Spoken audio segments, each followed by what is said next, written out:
Alrighty, howdy. Great. Sorry for the delay. Today's such a Monday for me. How are we doing? Great. Did everyone enjoy their break? Yes. Great. Yes. If you didn't, I'm sorry. I hope you did. Okay, back to reality of an exam on Friday. Way to come back and end the week. What do I want to say about this? This is exam 4. So after this, you'll be done. You'll be halfway through all the exams you have to take for this class. So yay. That is exciting in terms of exams, right? You should have 3 exam grades already. I'm just going to make a quick announcement about that. You should have 3 exam grades already. Your midterm grades were calculated based off of the summation of your exam 3, plus whatever points you have in lab. And then I just took how many possible points there were, divided that by how many you had, and then multiplied by 100. That's what you have for your midterm grade.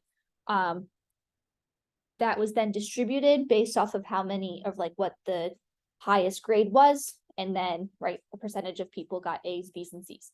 So that's how your midterm grade was calculated, and that's how your final grade will be calculated. So depending on how many possible points you have between all of your exams, and then your 250 points from lab, that's how we will calculate your final grade. So each of your exams gets a distribution based off of how many people get A's, B's, C's, and D's. And then depending on how many total points you have for the class, that's how you'll get your A, B, C, and D. Any questions on how grades are calculated? Cool. If you do have any questions, please email me. I prefer an email over the Canvas message. So just heads up if you ever have to ask me a question. Any questions for me before we get started? Cool. Okay. Stick with the same theme, go over the homework. Yes, okay. So starting with question 1, true or false? NH3 is a stronger base than an hydroxide ion. Okay, so before we even answer this question, what do we call NH3? Ammonium. Is it ammonia or ammonium? I'm hearing both. This is ammonia. If you have the NH4 plus, that's your ammonium ion. And what does a hydroxide ion looks like? Good. So which one is the stronger base?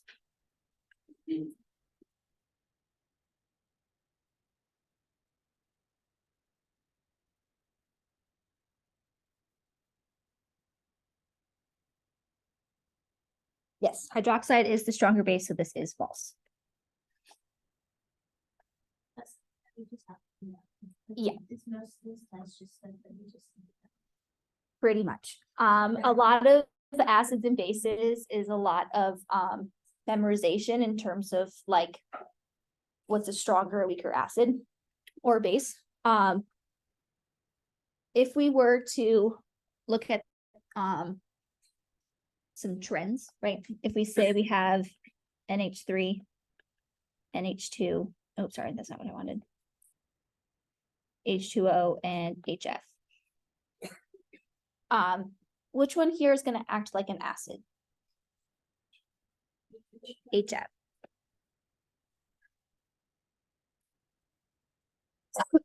Is HF a strong or weak acid? HF is a weak acid. Okay.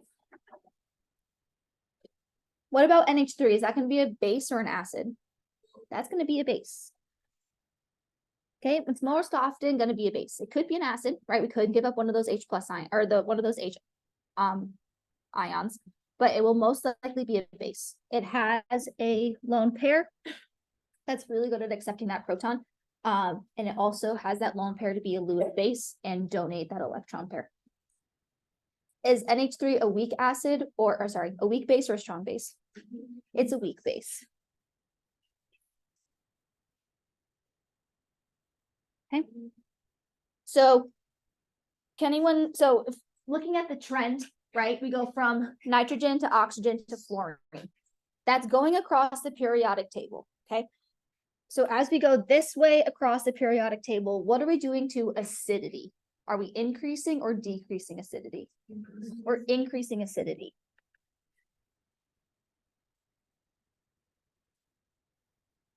So if we were to go the other way, what are we doing? We're increasing the basicity, right? So as you go across the periodic table, you will be increasing acidity. So what would be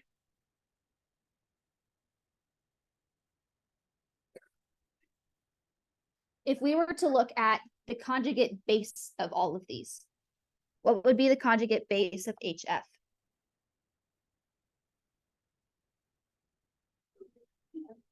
It would be F minus. And wouldn't that be a strong or weak base? It's still a weak base, right? A weak acid as its starting point, its conjugate base will also be weak. And HF is kind of in the middle where they're both pretty bad. What's going to be the conjugate acid or the conjugate base of H2O? OH minus. And what's the conjugate base of NH3? NH2 minus. Okay, so now all of these have a minus associated with their H plus, or sorry, associated with their ion, and it's one less H proton from its acid. Okay, so now, even though since this, right, NH3, we said was a weak base,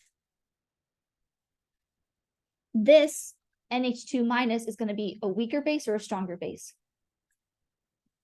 Probably going to be even weaker of a base, right?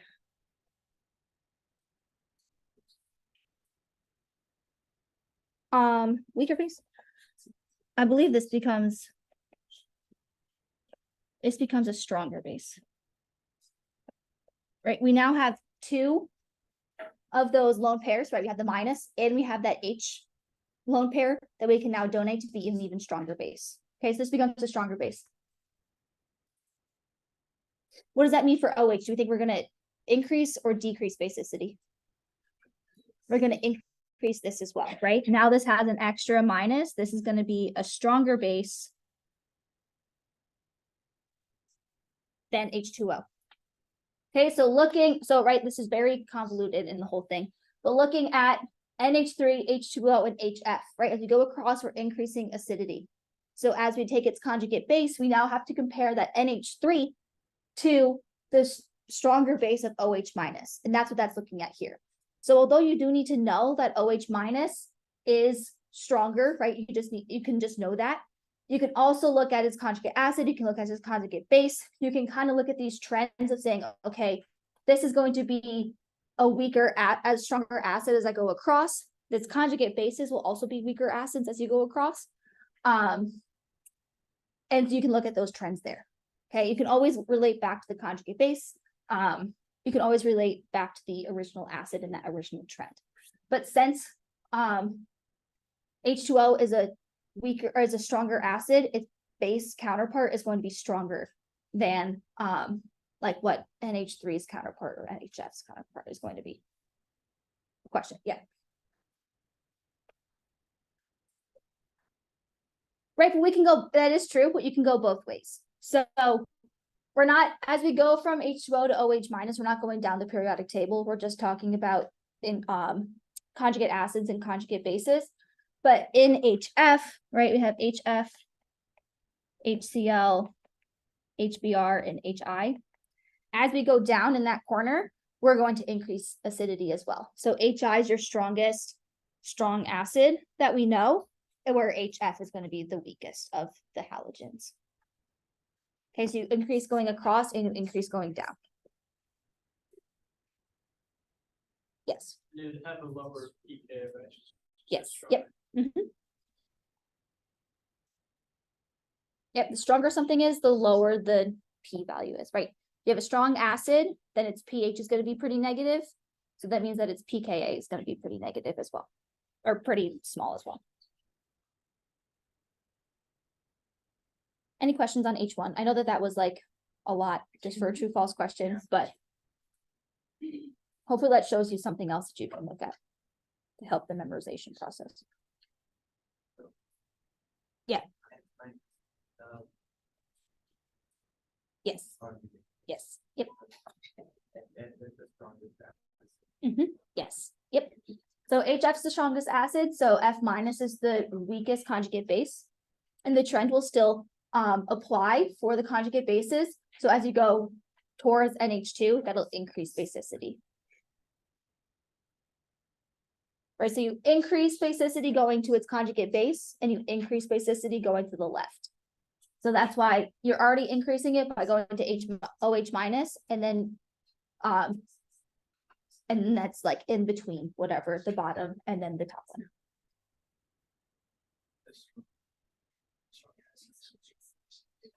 No, a strong acid would have a weak conjugate base.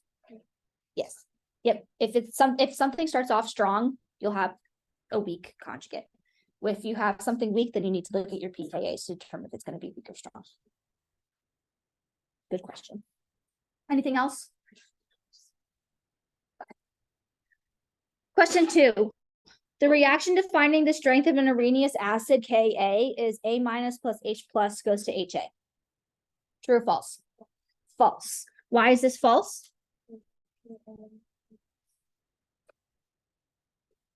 Yep.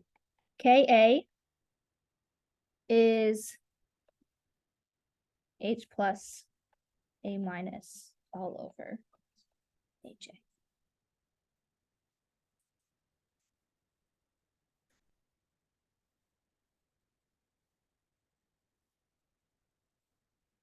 This Ka comes from the forward reaction of what's written, which is HA dissociating into H plus and A minus. The Ka is the equilibrium constant for the dissociation of the acid. So although this is in equilibrium, it's showing the association in the way that it's drawn, and not the dissociation.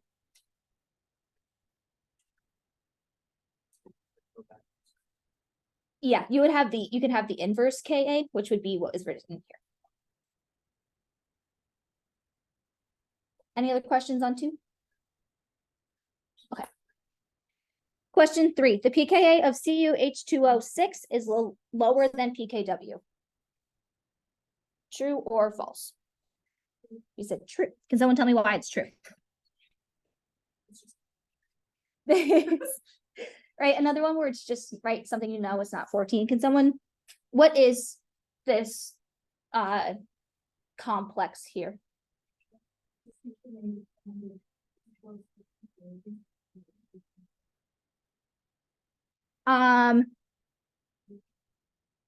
So yeah, so pKw, we know pKw, is equal to pKa plus pKb, which is equal to 14. Okay. So in order for pKa to be, so pKa has to be lower than pKw because something plus Kb has to equal Kw. I haven't seen a negative. No, it cannot be. It cannot be because K cannot be negative. I could just be really small. Yeah.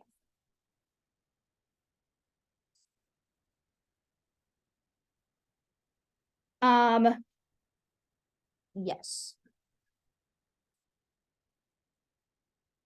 He asked if CuH2O6 a weak acid, and it is because of the copper. Any questions on 3? All right. Question 4, a solution of barium nitrate is basic. False. Why is it false? What is the chemical formula for barium nitrate? Ba. What is nitrate? NO3. How many do we need? 2. Yep. Nitrate is NO3 minus. Barium is 2 plus. So we need 2 nitrates in order to balance out that charge. So if it's not basic, what is it? Why do we say it's acidic? It's actually neutral. So barium, this plus came from barium hydroxide. Where did the nitrate come from?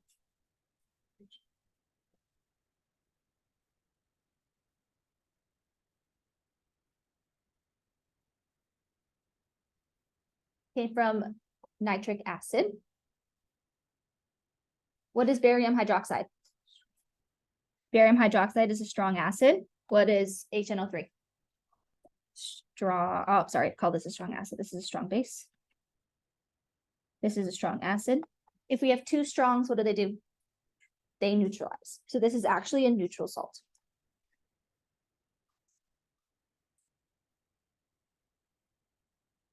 And that's why it's false. Yes. How did they come from the EAO? Yep. So in order to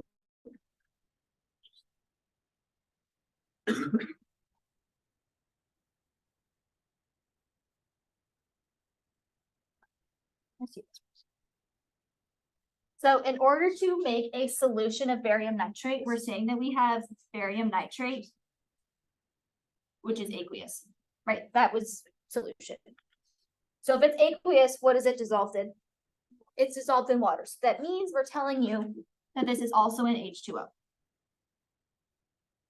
in order to make this barium nitrate, we have to look at the components of which it came from, right? We mix two things in order to make barium nitrate and some water. So we break this up into its cation and its anion. So this becomes barium 2+. This becomes nitrate minus, right? You will have two of these, but it doesn't really matter for right now.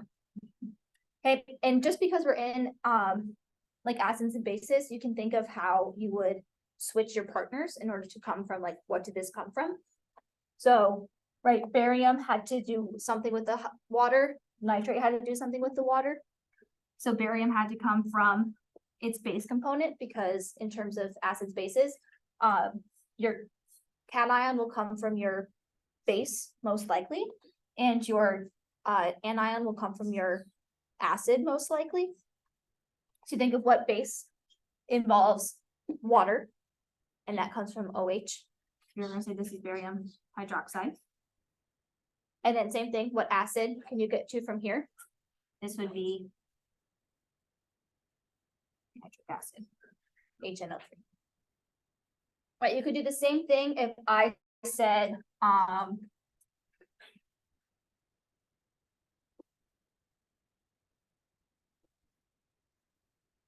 right, we could do the same thing here, where we have strontium perchlorate. This would come from strontium hydroxide.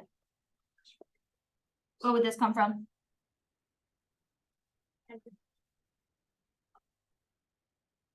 This would come from perchloric acid. Right, this is a strong base, this is a strong acid, this would also be neutral.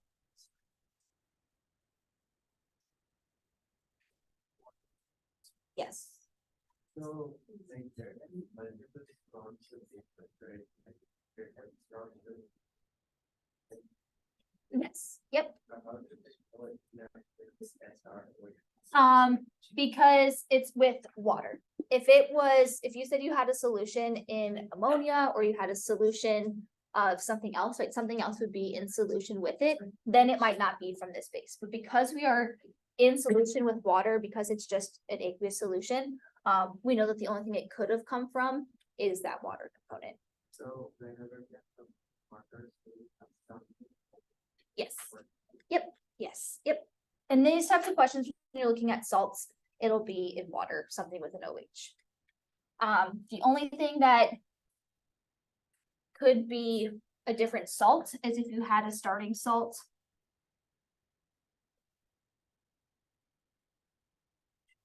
of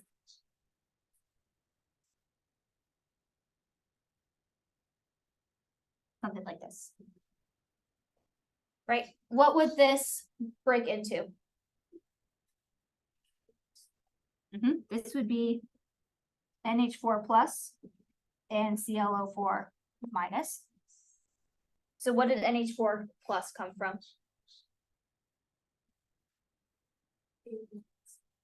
What is the conjugate acid or conjugate base of this acid? NH3.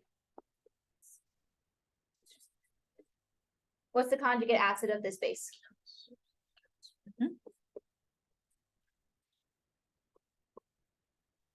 What is HClO4? This is a strong acid. What is NH3? This is a weak base. Yes.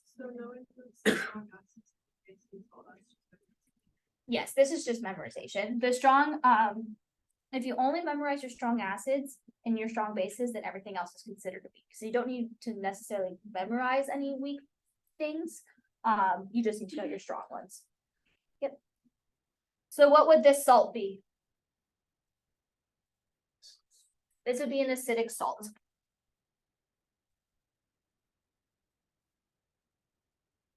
Because your strong acid is going to outcompete your weak base. Yes. That kind of to the original problem, it used the fact that both of those have no effect on pH. Yes, you could. pH, and so think of it like it's neutral. Yes, absolutely. Yep.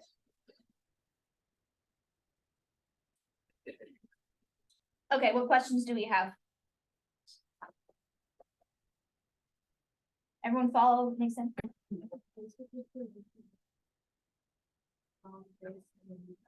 Yes, right, so if we had.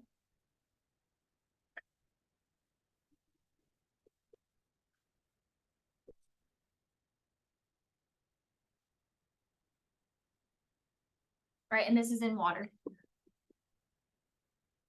What does lithium come from? This comes from lithium hydroxide. What does fluorine come from? HF. What is lithium hydroxide? This is a strong base. What is hydrogen or HF? This is a weak acid.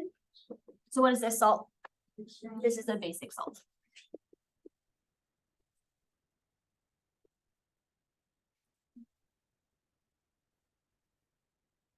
Okay, do we see the different combinations that we could have? Yes. Let's see what the things are. Okay. All right. Any other questions on the original question or what we just covered? Feel good? Yes.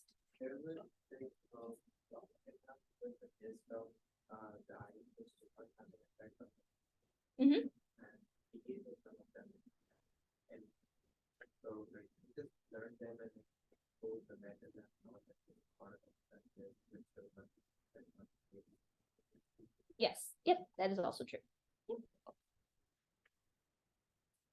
You can memorize that, and then use this as like a backup or like a way to check your knowledge, right? If you're like, I think it was on there, you can kind of go back and look as well. All about finding ways to check your answer. Okay. Question 5. True or false? The pKa of pure water equals 7. False. Does anyone know what it actually is? 3.5.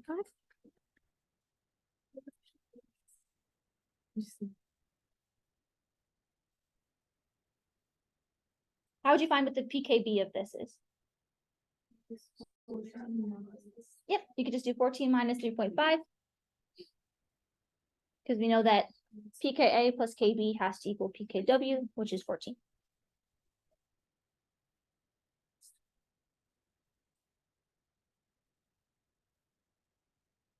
Alrighty, any questions on 5? Yes. That's pKw of pure water is 14. pKa is the components of the two. I think, yes. Isn't that pKa plus pKb equals 14? Yes. Why would it go to 7? Because then your pKb would be right. It doesn't have to be 1-to-1. You don't have to be equal. I believe it is. I'll look it up. I'll check myself. I have Monday brain, so.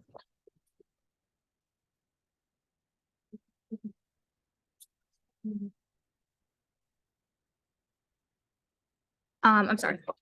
I think most of your textbooks is pKa of water is 15.7.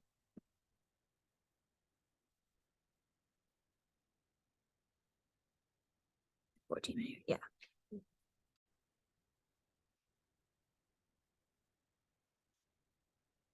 This is just, yeah, this is correct. Let me look in your notes too. Sorry, I also just came off of break. I don't want to tell you the wrong things. Right, 15.7. That looks right. That's what I remember from ago.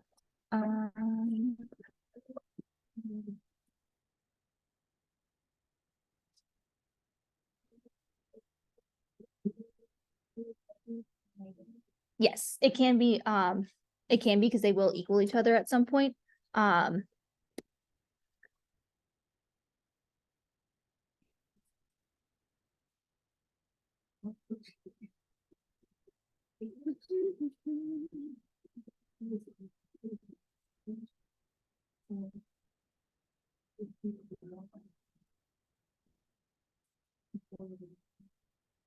Yes, okay. So the pKa is 15.7 for pure water. It is not equal to 14.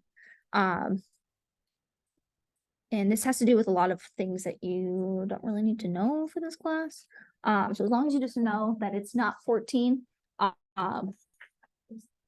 you're good to go. And it's not 7, you're good to go. Any questions on that? Sorry. Yes.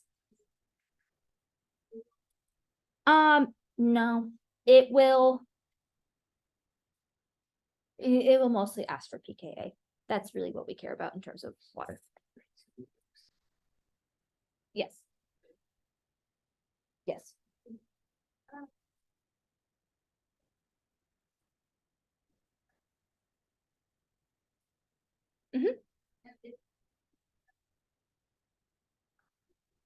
It's not, it's 15.7. pKa is 14, pKw is 14, pKa is 15.7. So your pKb is going to be negative. Yep. It's water, it's freaky. Yeah. Beyond the scope of this class of why that happens. Just need to know it's not 7 or 14. It's just water. Pure water, other things will happen. This is just one of the things you got to know. If I can come up with a better explanation for you before tomorrow, I will let you know that like satisfies this class. I will do that. But it is pKa at 15.7. Is this the only time when the pKb is negative? Yeah. Yeah. When it's pure water? Yep.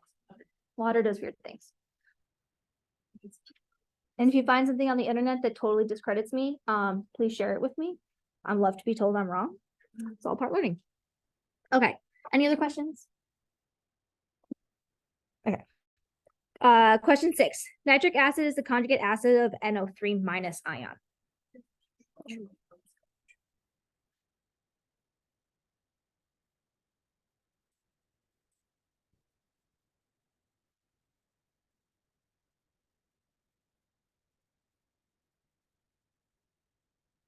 Alrighty, nitric acid is one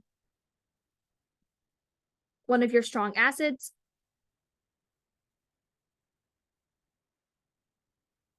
And the conjugate base would be one less proton than your acid, and so the conjugate acid of your base would be one more proton. So this is true. Conjugate acids and conjugate bases will only differ by one hydrogen ion. Okay, question 7. According to Bronsted, CO2 would not be considered an acid. True or false? Why we say true?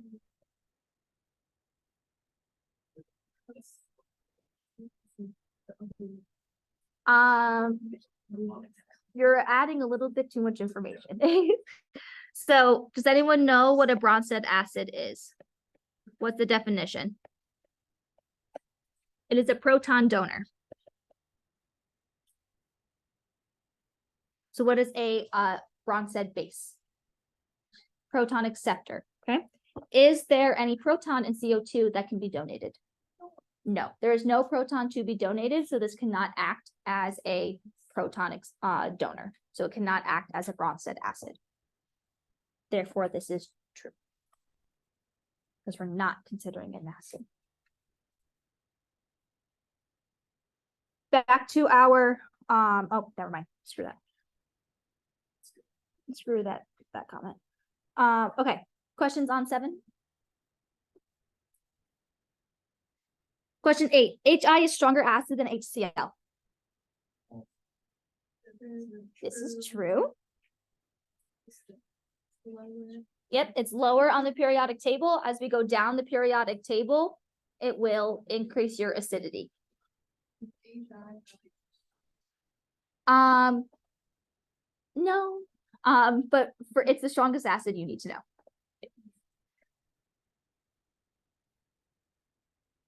Out of the four that, or out of the six that you need to know, I believe it's the strongest. It's definitely the strongest out of the halogens. Does anyone know all of our strong acids? We'll cover that now. We have HI, HBr, HCl. Yep, HClO4. Nope, that one's not one of them. What else do we have? HNO3. What's the last one? H2SO4. What do we call H2SO4? This is a diprotic acid. Is the conjugate base of H2SO4 still a strong acid?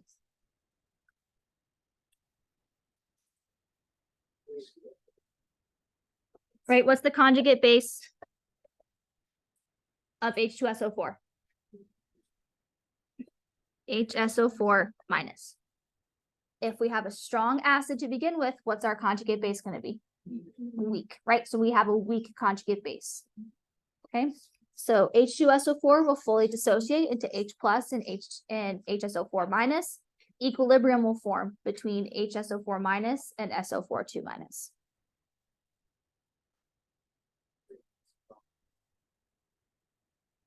Say it again. It has a weak conjugate base.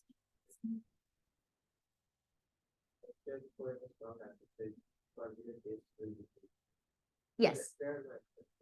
Right. Yep. So even though it starts off as a strong acid and it can donate another proton, that doesn't make that second proton also strong. It actually makes that second proton weak. Yes.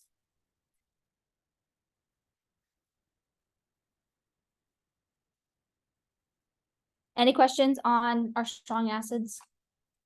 Any questions on 8? Yes. Is it stronger because it goes down with the acid? Yes. Yep. Anything else? Yes.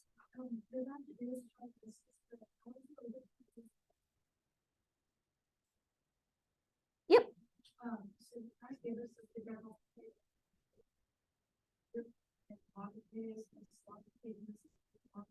Mhm. You signed this out with the fine.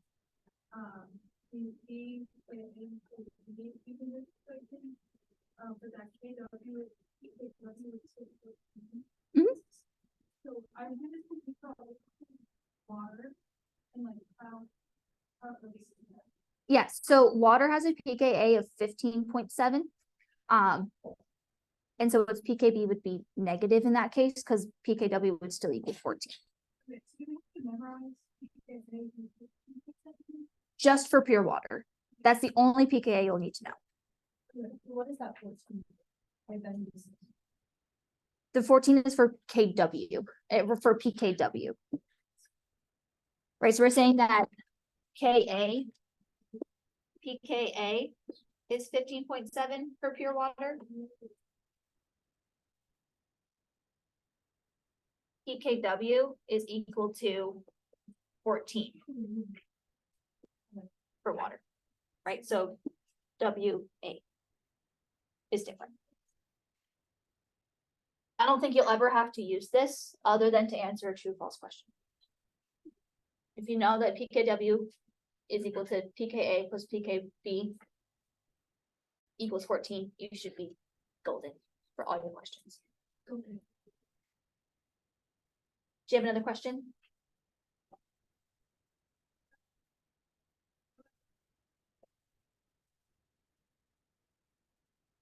Yeah.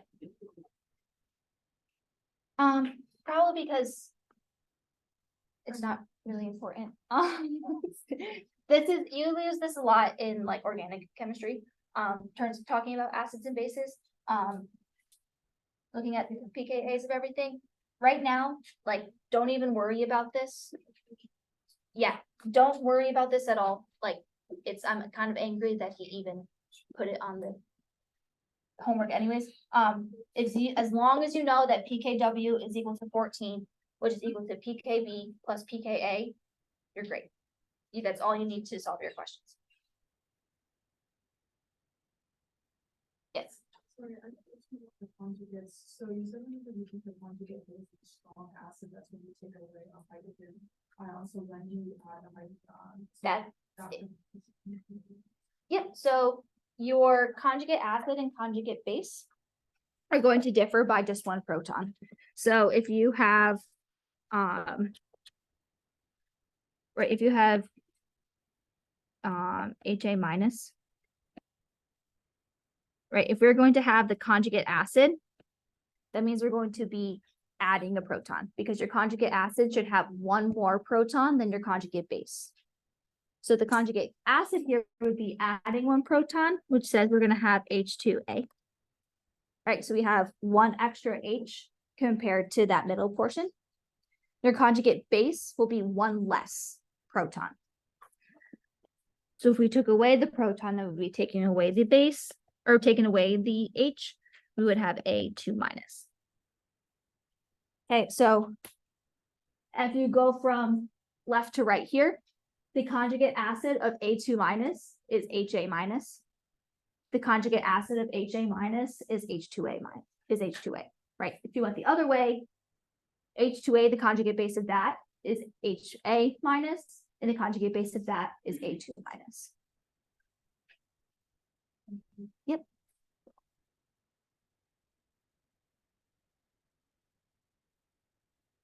Your conjugate acid should always have one more proton than your base. Yes. So that would make them more acidic. Like if you add more protons, then it becomes more acidic. Yes. Yep.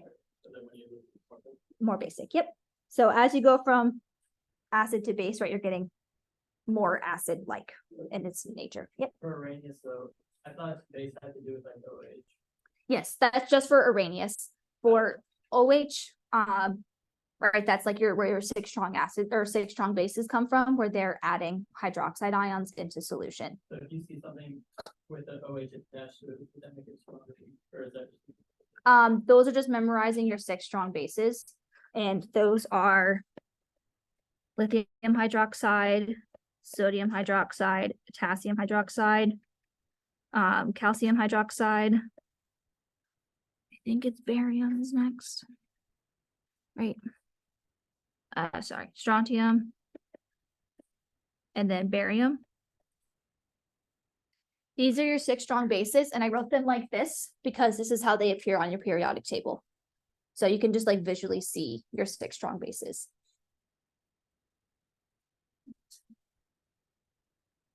Any other bases you come in contact with are considered weak bases. And most of those are going to be nitrogen based.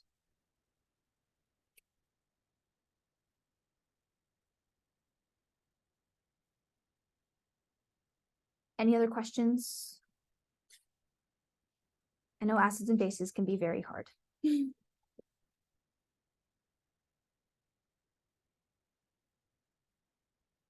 Okay, question 9. In metal ligand complexes, the ligands are Lewis acids and the metals are Lewis bases.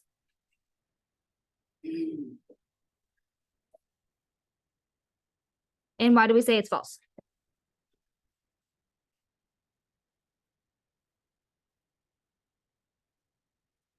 Good. Yep. So in your complexes, your Lewis acid is going to be the metal, and your Lewis base is going to be the ligand. How do we define a Lewis acid?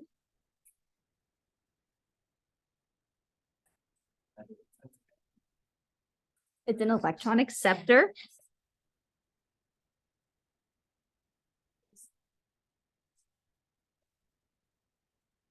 And what is a Lewis base? Electron pair donor.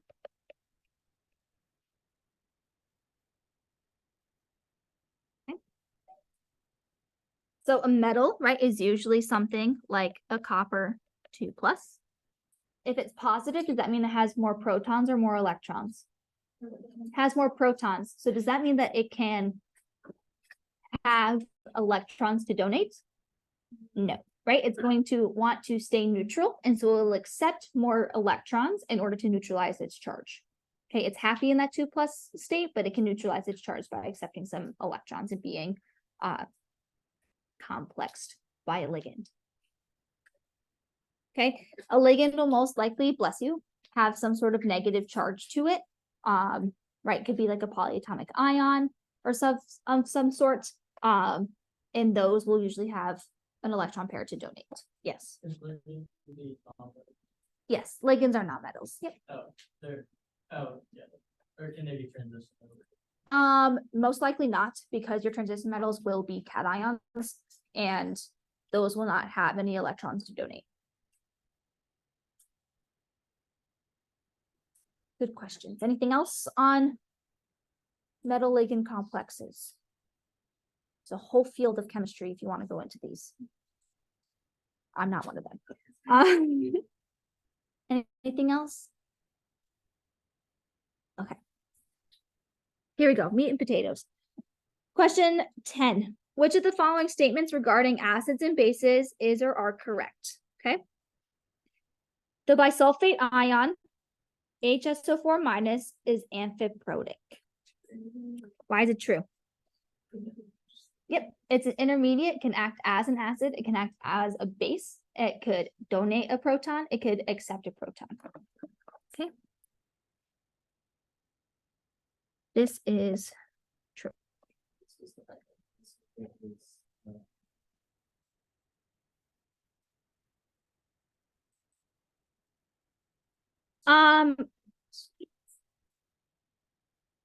Yes and no. Like you can look at HSO4-.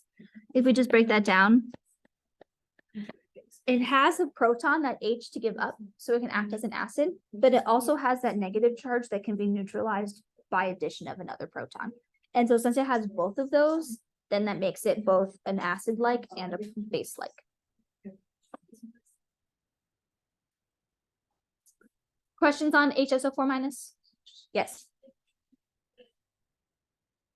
Yes. Yep.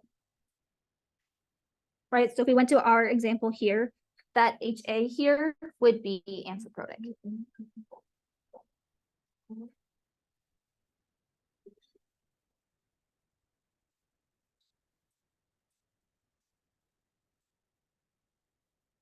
Yes. Yep.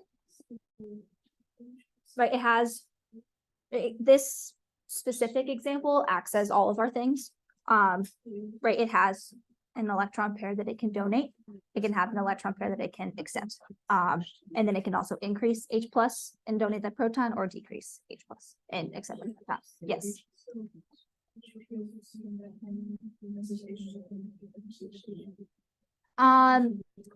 No, because if we had SO4-2-, this is not amphiprotic. Yeah, because it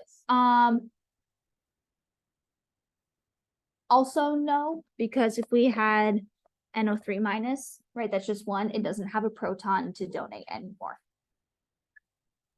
Right, there's no extra H there that we can give up to make it a 2-. If it has an H and a minus, then yes, it can be amphiprotic. Yep.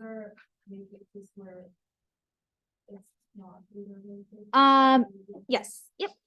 So does anyone have an example of what one could be even more? Yep, there are a couple of those. I'm thinking of something that has an H.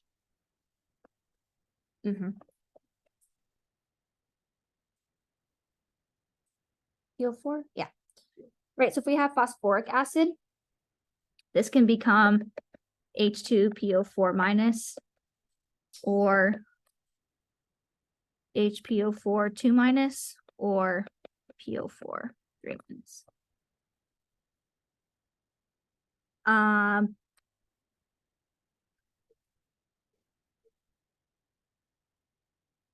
It would be H2PO4 because you're only donating one proton at a time.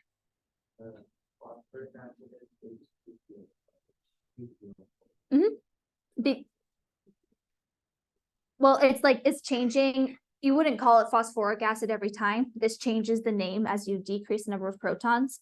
But starting at phosphoric acid of H3PO4, then it could donate a proton one time, become a different acid with a different name, donate another proton, become a different acid with a different name, donate one more proton and become that phosphate ion.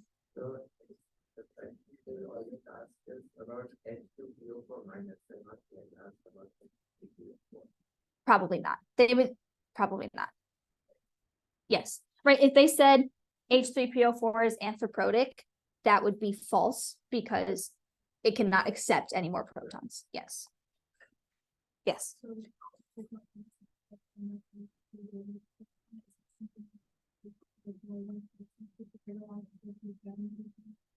Yeah, so in order to know if it can donate a proton, you need to know if there's an H associated with that complex.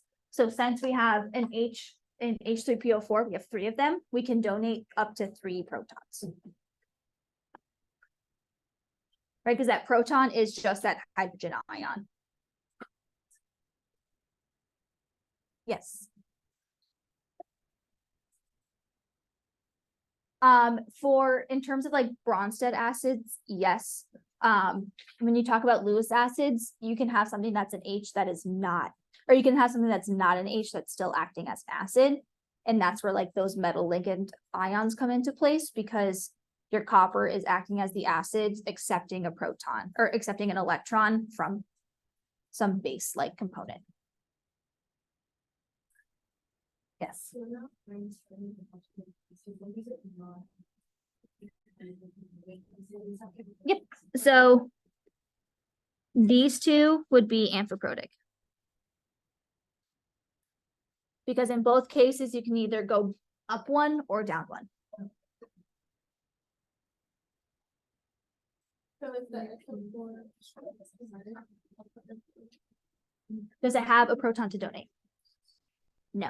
So SO42 minus is not amphiprotic, but HSO4 minus is amphiprotic. Yep.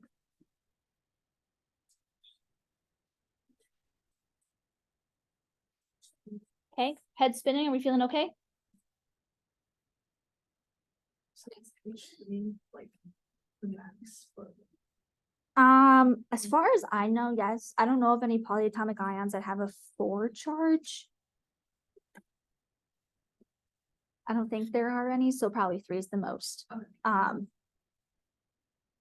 So yeah, I think just if you know, phosphoric acid, also a weak acid, right? So all of these are going to be weak. Right, it's not 126 strong acid, so this is a weak amphiprotic acid. Or potential to be amphiprotic acid. Okay, question numeral 2. pH values exclusively range between 1 and 14. False. Right, most of your strong acids are going to have negative pHs or less than 1 pHs. An electrolyte is defined as a molecular or as a molecule, I think is what that's supposed to say, with low electronegativity. Yeah.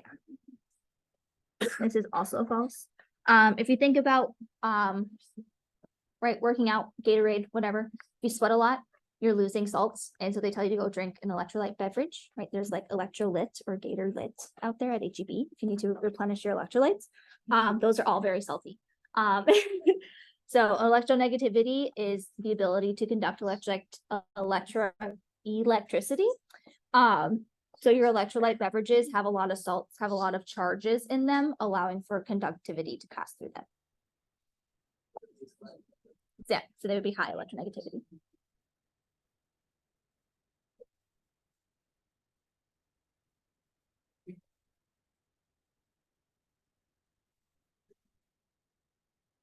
And pro tip, if you don't already know this, during the summer, if you add a little salt to your water, it'll actually probably make you feel better. Because you're absorbing some water. Yeah.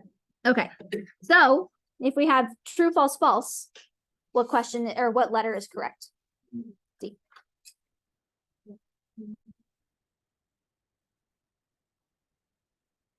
Questions on 10, yes.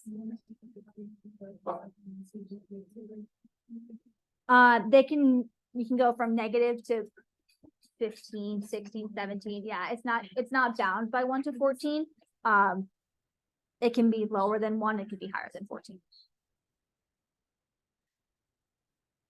I don't know what like the highest and lowest are. I just know I see HCl and I say danger. Okay, question 11. Which of the following statements regarding acids and bases is or are correct? The pH of ammonium chloride solution will be slightly less than 7.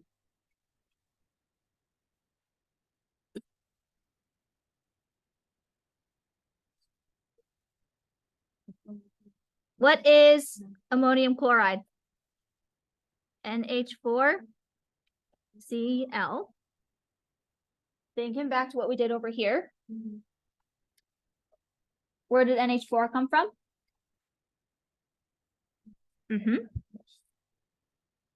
NH3. Where did chlorine come from? HCl. What is NH3? This is a weak base. What is HCl? Strong acid. Which one's going to win? The strong acid will win. So if we're in our acid range, does that mean that we're going to be between 1 and 7 or 7 and 14? 1 and 7, right? So this acidic salt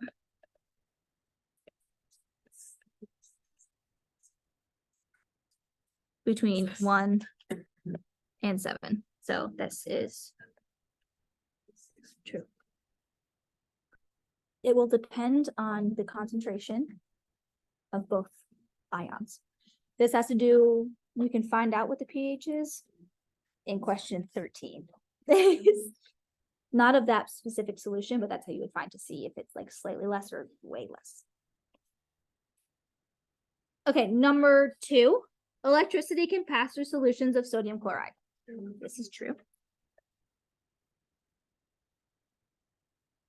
Right, sodium chloride is a salt. This is considered an electrolyte. And so that will break apart into Na+ and Cl- ions in solution, allowing for electricity to pass through that solution. Yes, ammonium chloride would also be the same thing. 4.3, in a metal, the most weakly held valence electrons can easily move from one metal atom to another. This is also true. Okay, this is how we get a lot of conductivity through metal, or this is how we get conductivity through metal for a sheet of metal of some sort.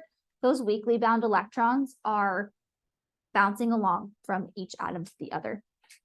The ones that are more charged, right? If you have like a 3+, then you have a couple more electrons that are floating around rather than if you have a +1. Okay. Questions on any of this?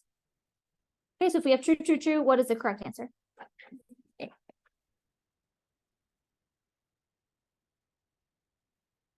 How are we feeling?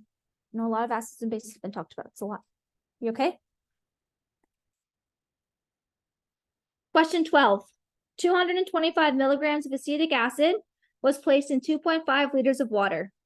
What is the percent ionization at equilibrium? Okay, so now we're starting to do some math with our acids and bases. So what does it mean to be percent ionized? Like what does that, why do we care about that?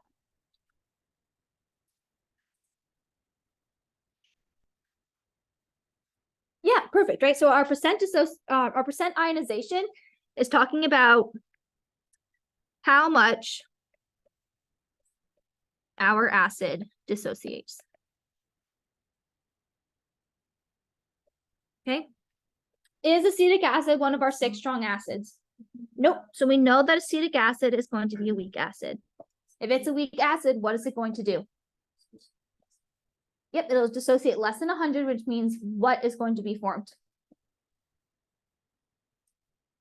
That's a really bad question. An equilibrium is going to be formed is what I was trying to get to, right? We're going, anytime we have a weak acid or a weak base, we will always form an equilibrium between that starting compound and then the dissociation. Okay, so if we were to write out what this dissociation reaction is, we can have CH3, COOH would form, what's going to be the conjugate base? CH3, COO minus, and the hydrogen ion, the H plus. Okay, so your acetic acid is neutral on your left-hand side. And then the COO minus and the H plus will cancel out their charges to also have a neutral charge on your right-hand side. All right, so you want to make sure that those are balanced in both cases.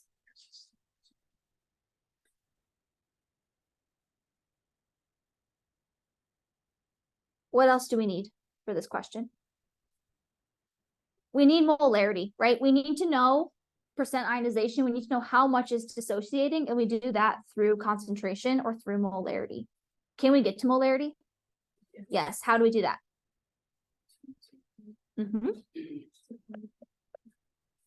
Yep.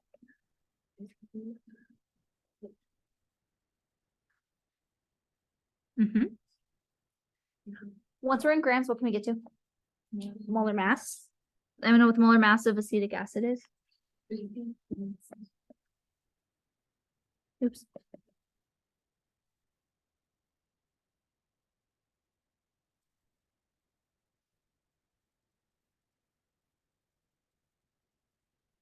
And then once we're in moles, what can we do? Then we can divide by 2.5 liters. I don't remember what that is. 0.0015. Sounds good. Okay, so we have 0.0015 molar. What is that telling us? What is that concentration for? That's for our initial, right? We're trying to find, we're going to end up writing an ice table that percent ionization. So we know that this is 0.0015. Do we have any starting materials on our product side? Nope.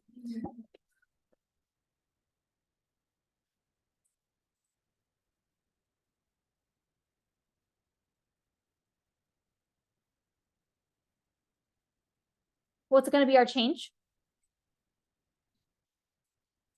Yep.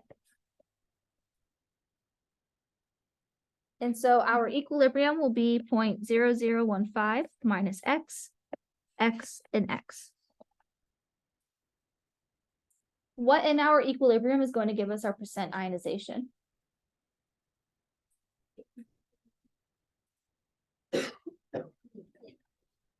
H plus, yep. Yep, so we need to find our X because percent ionization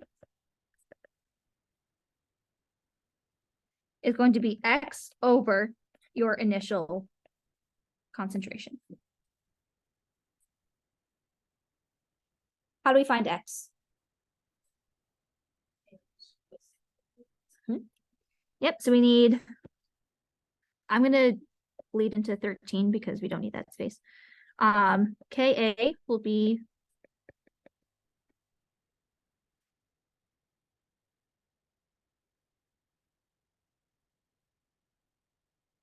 that set up here if you're going to write it out, which ends up as, are we given the Ka of acetic acid?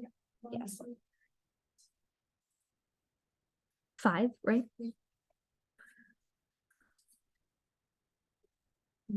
We have X and X. Do we need to include, do we need to keep the minus X? No. We don't have to. If you multiply that by 100, it's less than the Ka. Also, your Ka has an exponent of -5, and that's your cutoff for things that you can use the exception for. So this you can use just 0.0015. Yes. It is given at the top, I believe. Yeah, the third one down.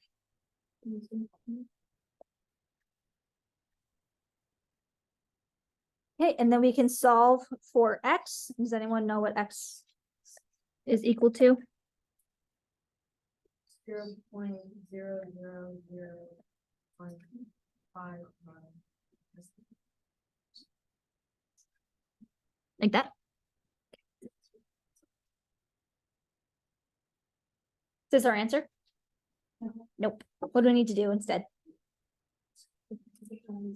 Yep, we need to plug it into that red equation we talked about up here. So you have 0.000155 all over 0.00155. And this will end up as 10.4, right? When we multiply by 100, so looking for percent ionization, we get 10.4%. Yes. How do you know that's the actual? If you think about what it means to be percent ionized, right, we're talking about how much is dissociating into that H plus factor and that conjugate base factor. If we're at least for this one, in terms of conjugate base. So Since that's the only thing okay. yes, yep, since those are the only things being ionized, and really what we care about is the H plus, that is what's going So to if be. there was another thing, or there's gonna be another thing, right? There would not be another thing really that would prevent your thing from your percent ionization from changing. Because at the end, right, if there's another thing on your reactant side, it either wouldn't ionize or we wouldn't be looking for that ionization. Yes.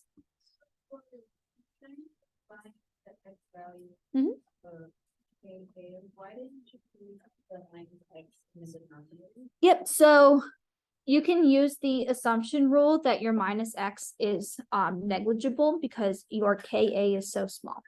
Meaning that when you have a small Ka, you mostly have reactants. So some stuff will dissociate, but not enough to really change what that denominator looks like, right? So you could have 0.1, right? And only a fraction's going, right? 0.00003 might be your final concentration of that H plus. So 0.1 minus that 0.0003 is going to round up to 0.1 again. So you can say that that's negligible, where it's still going to look like that initial concentration you had at equilibrium. Yep. Does that help a little bit?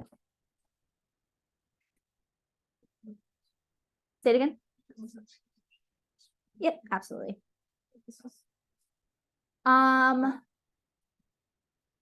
As in, like, you want to find what the percent ionization of the conjugate base is here, it would be the same.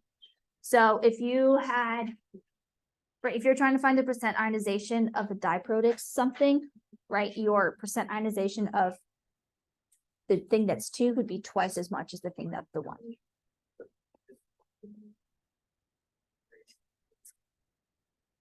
Yep.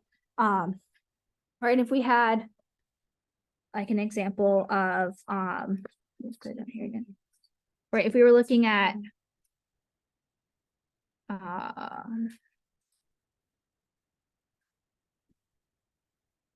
don't want to give like a strong base because then that's not a good example. If we were looking at, let's say, magnesium hydroxide, right? This is not one of your strong bases, so this would form magnesium 2 plus and 2 OH minus. So if you were given the KB for this, because we are talking about OH minus, this is a strong, or this is a conjugate base, we could find the percent ionization, but if you're going to find your ice table, right, you're going to have your initial 0, 0. This time you have X, X, and plus 2X. So your percent ionization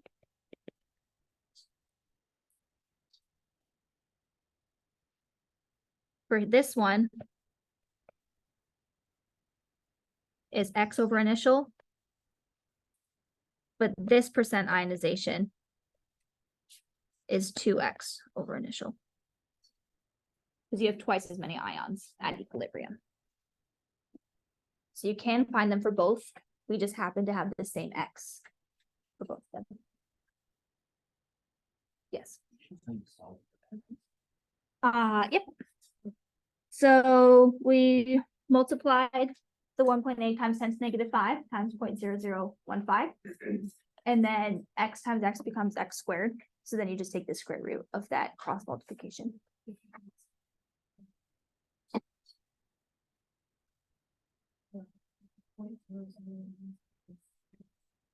Yep.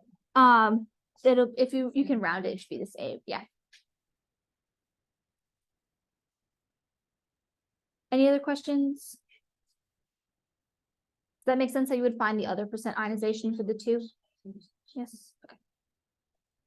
I'll skip question 13 because that said you'll solve on your, or you can solve for your next homework. That one's a fun one. That one's a fun one. He said that one you'll cover for your next one. He said to skip homework 13 and practice 16. Because those will be on next exam. 13's a buffer one. Yeah, if you want to try and solve 13, you need to think about neutralization and what's left over and what's formed. Really use your ice table. That's all I'll say about it. Okay, question 14. A 0.1 molar solution of a weak acid was found to be 30% ionized. What would be the pH? Okay, so how can we solve this one? Yeah, we can use the percent ionization formula. And we get X over 0.1 molar, right? Because that's our initial concentration. We know that this is going to be equal to 30%, so that's going to be 0.3 when we divide by 100 to make it a decimal. 0.1 times 0.3 is 0.030.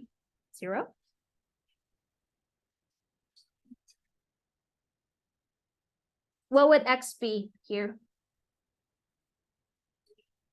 This would be your concentration of H plus.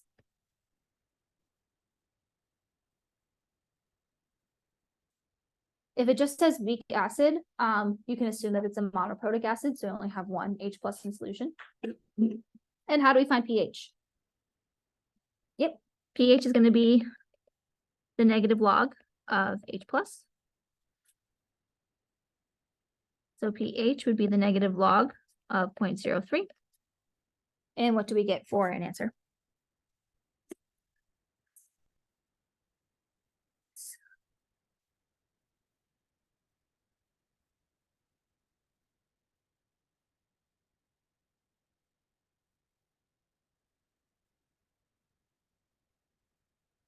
Yes.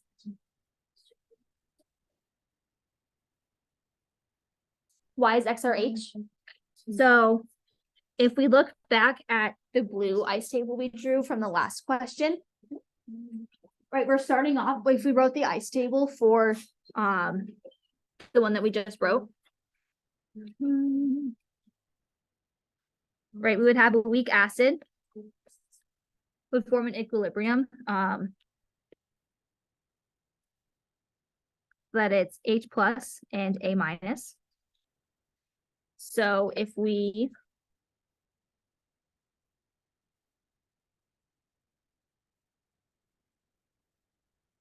looked at this, we know that this is starting off at 0.1 molar. Do we have any of H plus and A minus? Nope. Our change is going to be the minus X, plus X, and plus X. So we'll have minus 0.1 minus X, X, and X. So that would be our equilibrium concentration.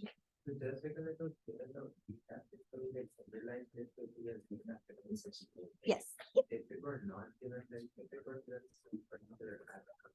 Yes, so if we are given a particular acid, then it looks very much similar to the one above, right? You just have to identify if it's strong or weak.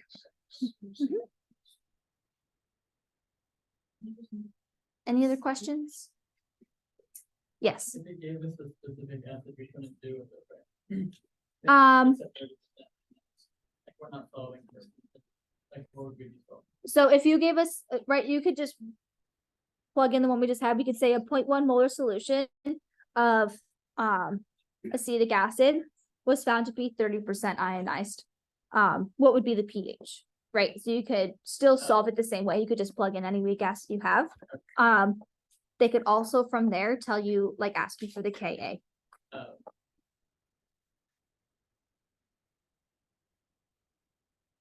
Good questions. Anything else? Yes. So like whenever, if it gives you like a percentage of it being ionized in water, is there a certain cutoff that would be considered weak or strong? I don't think so. 'Cause the practice quiz for 8, it says if 9% of the acid ionized in water, the acid would be considered weak. Yes. So if all strong acids or all strong bases will 100% ionize. If it's not 100% ionizing, then it's a weak acid or base. Does that help answer your question? Okay. Anything else? Okay. And question 15. What is the pH of a 0.45 molar solution of a weak base for which Kb is equal to 4.2 times 10 to the negative 10?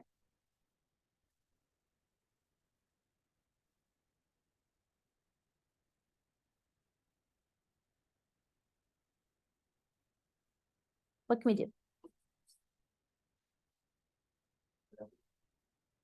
Yep, you can do that. What else can we do? Yep, you can solve for POH using the Rice table, and then you can, once you get POH, you can solve for pH. Someone said we could do PKB, right? We can find the KB, find the resulting Ka, solve it for it that way, right? There's like many arrays that you can solve this one. For me, I would solve for the, I don't know what I did. Oh, hold on. I'll put that in real quick. Let's look at what I did.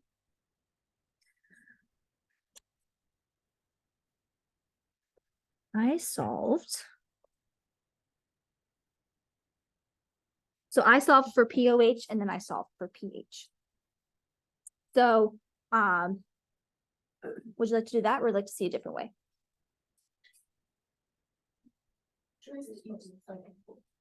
I think the easiest would be to use the KB to find the POH and then find the pH from there.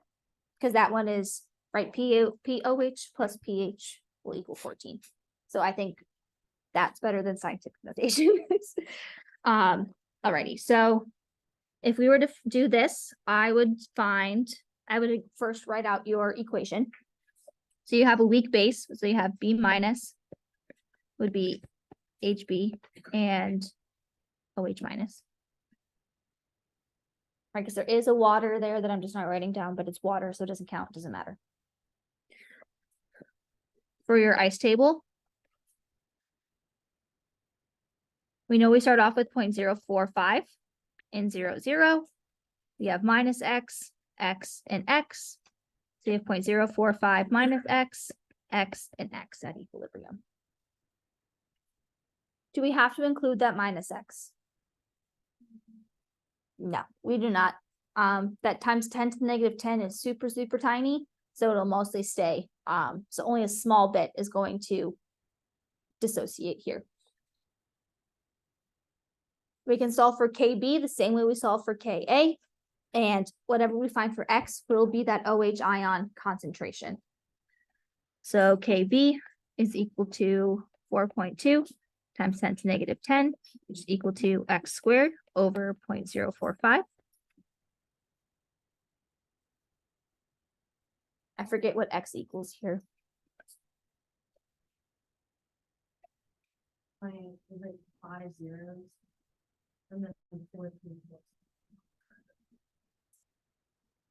Like that. 4, 3, 4. 4347.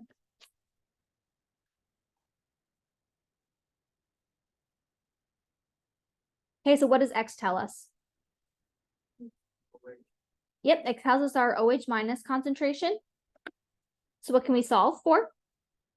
We can solve for POH, which is the negative log of this guy right here. And what do we get for POH?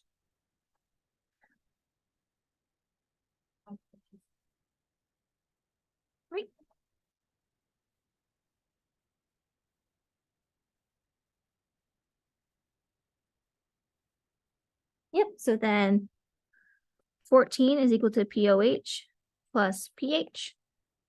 So we can say 14 minus 5.36 is equal to pH. And so pH is 4.93, so right, 8.64.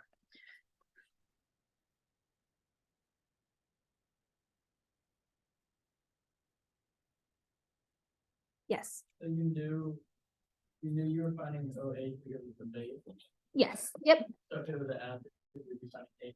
yep. If you had a weak acid, it would be very similar to any of the ice tables you drew above. So like that HA goes to H and H plus and A minus. Those are all the same. Okay, how do you feel about the homework? Feel better? Yep, sorry.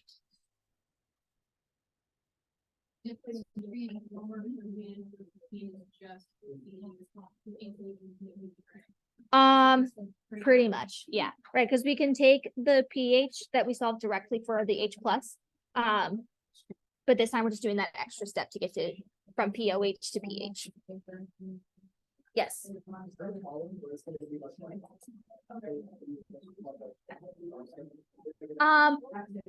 I don't know if he's gonna ask something like that, but if you look at your Ka value or your Kb value, as long as it's tall, or as long as it's small, so it has times 10 to the negative 5 or less, as in -6, -7, -8 as your exponent, then you can always use the assumption.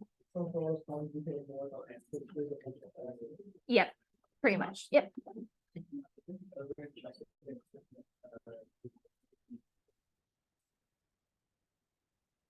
Yes, and then you can also do his assumption where it's like if you multiply the starting concentration by 100, if that's, or divided by 100, whatever, is if that's less than your Ka. Or sorry, if you multiply your Ka by 100, if that's less than your starting concentration, you're good to go. Yes. So is pKa by pH and then pKb POH? Yes and no, right? Because like, right, Ka, or sorry, Ka is your H plus, A minus, and HA. So this is for your weak acid, right? So your Ka can be related to pH, right? Those are like in line with each other, where Kb is OH minus, HB, and then B minus. Right, so then Kb is in line with OH, but they're not, you can't say your pH is your pKa. Does that make sense? Right, but you can use your pKa. So how do you do that? Yep. Like how do you Yep, so if you have your pKa, to get to Ka, you're going to do 10 to the negative pKa. Right, because in order, your pKa is equal to the negative log of Ka. So if you know your pKa, if you know that this is 14, then in order to get to Ka, you're going to divide by -1. So you get -14, it's equal to the log of Ka. And then in order to get rid of that log, you have to base 10. So that means you have 10 to the -14 is equal to your Ka. Okay. Once you get to Ka, you know that this is A minus times H plus all over HA. So if you're given Ka, which we said was 10 to the negative pKa, right? We can say that this times the concentration of your initial acid divided by whatever that concentration of your conjugate base is equal to your concentration of H plus.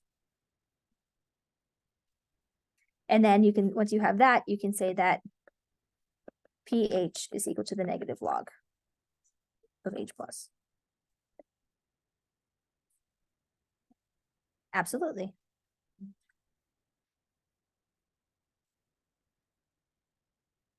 Right, and then once you have pH, you can find your pOH. That's just. Yep, and that's through 14 minus is equal to pH plus pOH. It's the same process that. Yep, so you can flip all of this. You could say PKB is KB is OH minus times your conjugate acid over your base. You can say POH is equal to the negative log of OH minus, and then you can get pH.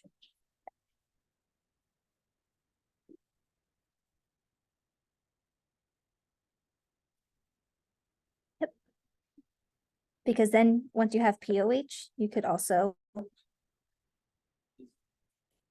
do the negative 10 to the base POH to get your concentration of OH minus. Oh, sorry.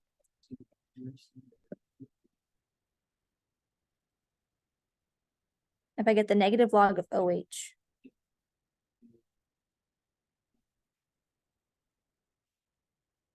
you get POH, right? You got to follow the purple. Yeah. So you wrote OH. Oh, sorry. No. Nope.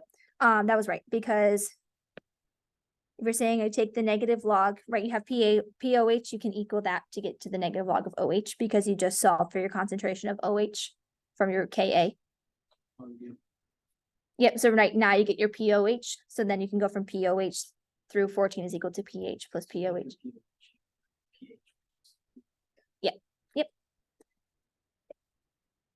Right, and once you have your POH, you can then get your concentration of OH by saying it's 10 to the negative POH, which then you can then plug into your KB formula, which is again your OH minus HB over B minus. And then you can get your PKB.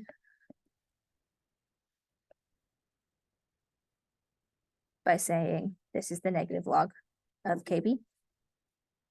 But then you can also interconnect all of this by saying that 14 is equal to pKa plus pKb.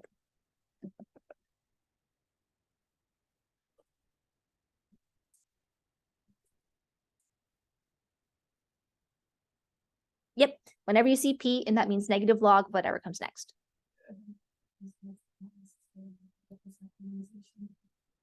Like, cause like some of the problems, it's like we did the percent ionization. Mhm. In like to find to find pH for our box. But then for another one. So it's like what goes inside the wall? Like, what Yep. is the size of something else? So your percent ionization is just trying to find how much of your acid or base is dissociating. And in terms of a weak acid or a weak base, that percent ionization will correlate to that H plus or OH minus concentration. So you can find how much percent ionization there is and use that value to find what your pH is, because those values will be connected.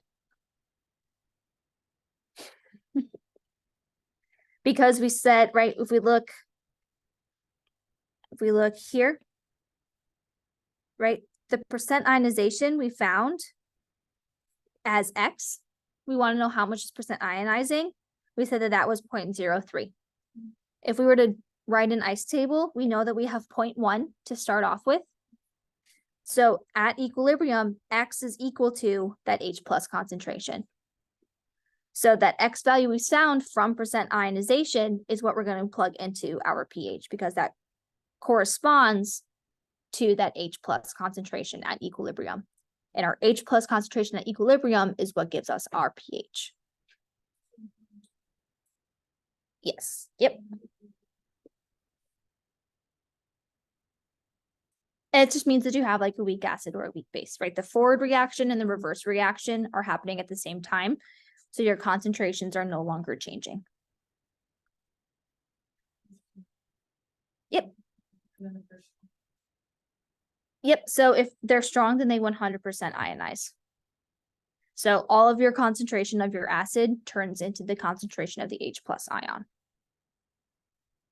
if this question said strong acid,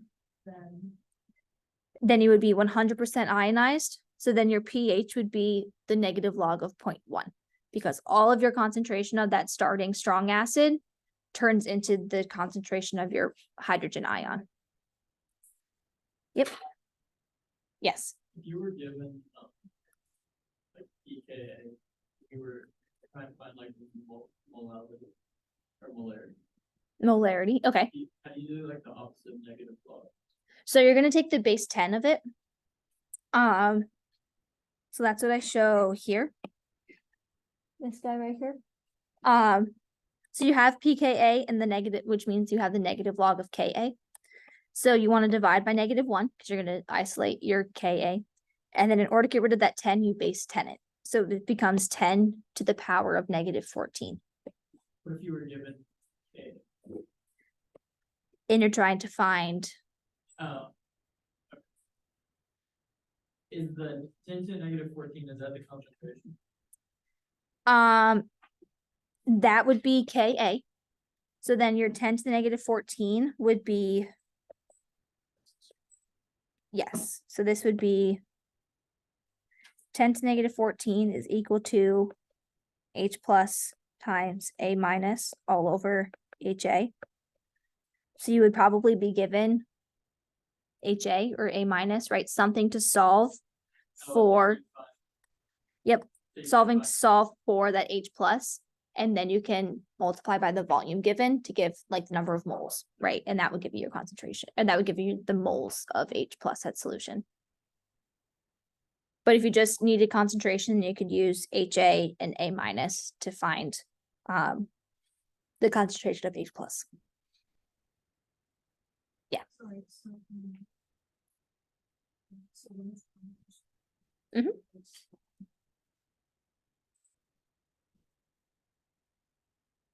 Yes, because all of your molarity of your strong acid will turn into the concentration of your H plus or OH minus, but you have to be careful with diprotic stuff because if you're given strontium hydroxide,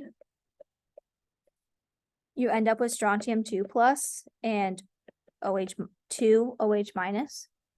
So if you're given 0.1 here, you have a 1 to 2 molar ratio.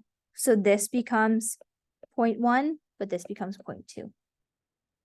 So to find your POH here, you're saying negative log of 0.2.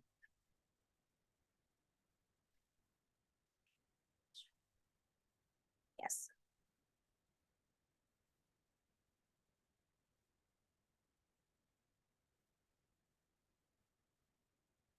Yes. So for behind you. Yep. You know how you have NH3, that stuff? Yes. So whenever you were finding the weak base and stuff for that, you subtracted a hydrogen and then you added a hydrogen on the LO. Yep. But for the stuff on top, why did you put like why is it LiOH?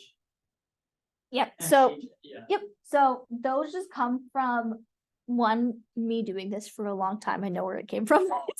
But also too, like I recognize lithium as the cationic component of a strong base, right? I know my strong bases are lithium, sodium, potassium, calcium, strontium, and barium hydroxide. So I know that if I have lithium in solution, it most likely came from a counterpart of an OH minus because, yes, yep. And because, right, if you look at Li plus in solution, our conjugate acid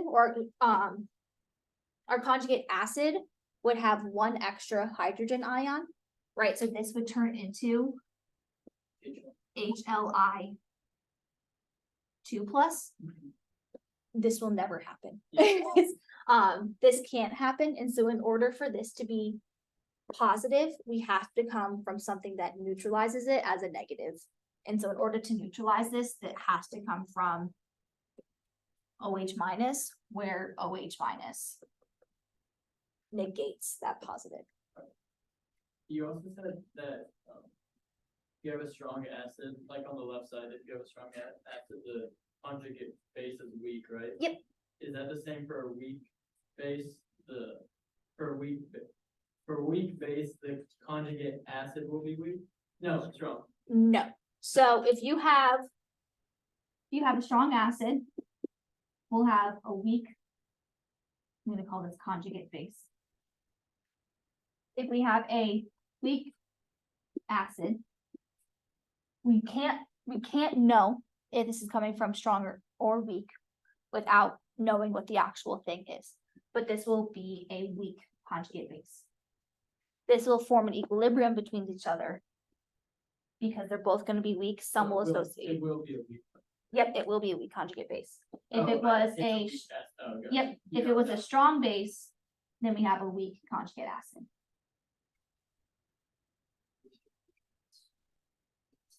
Yep, so if it's weak base, right, it's equilibrium, I can write this as weak base goes to weak conjugate acid.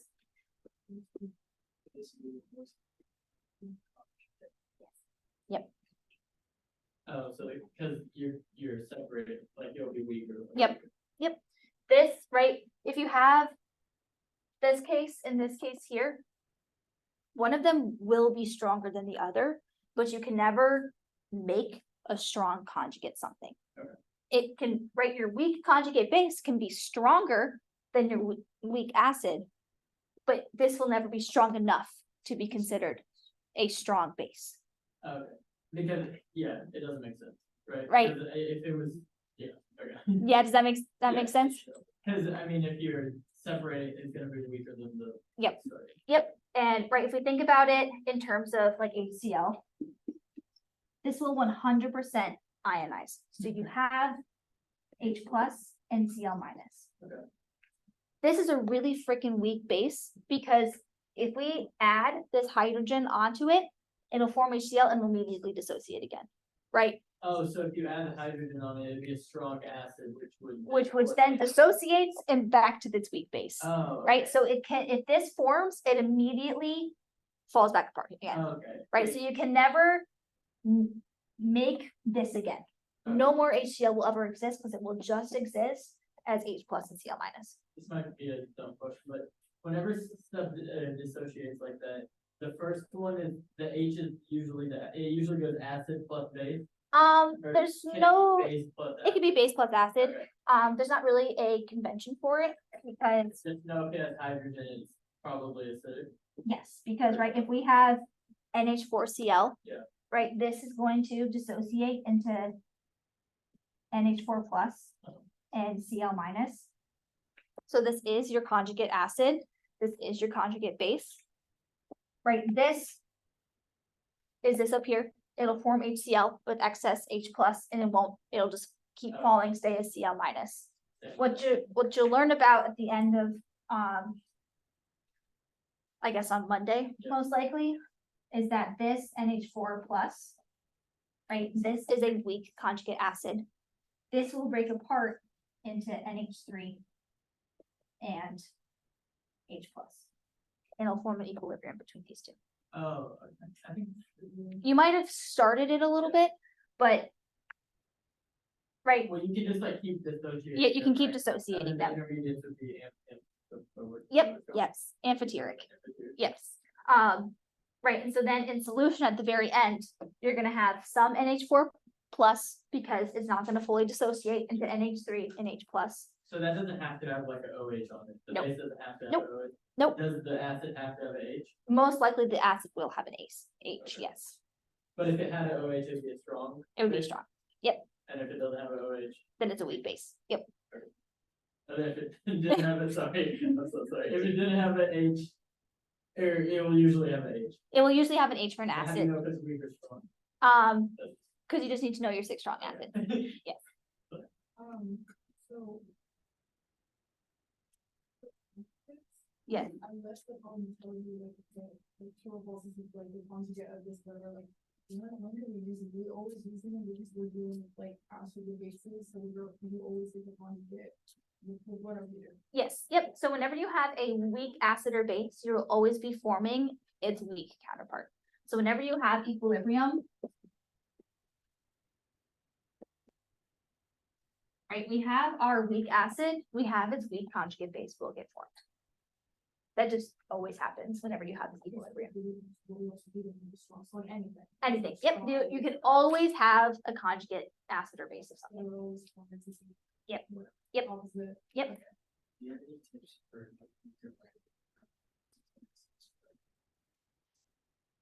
In terms of like salts or just like general? +1, -1. Right, if you think about this, if I want to find its conjugate acid, I have to add it. Acids have protons. So if I want to find its conjugate acid, I should have +1.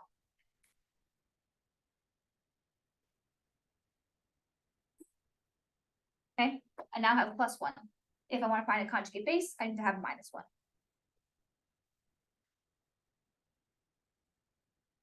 Okay. When do you add OH? That's what I don't understand. Like, how do you know if it's different?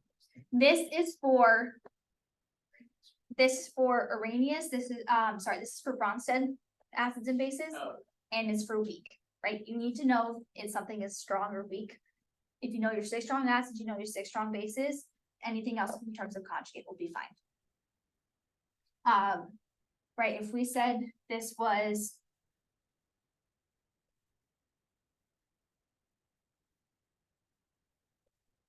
right, if we said it was this, we don't necessarily talk about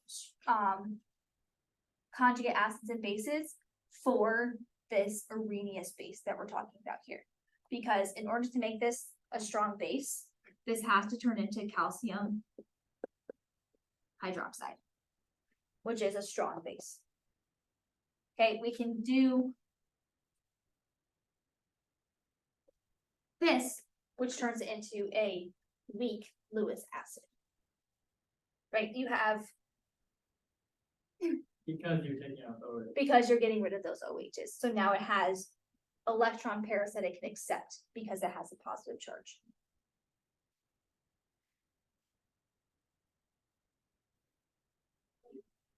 In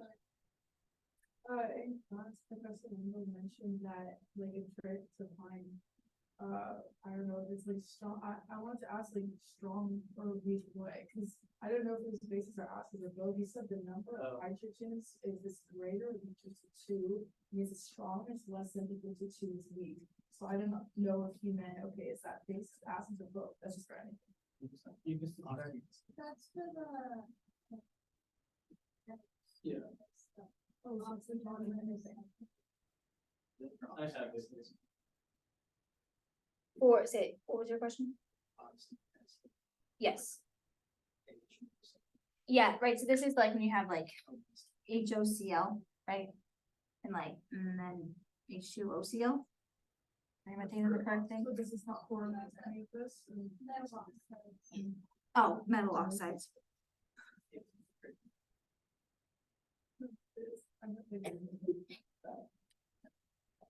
If you can do, he said you can do like, the oxygen minus the hydrogen is greater equivalent to use it like that. And let me just look at the, oh, so yeah.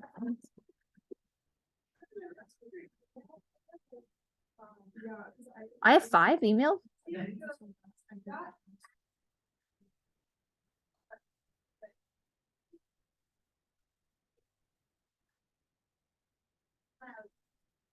I'm just Allison.gets@TAMU. I don't know what those other ones are. um,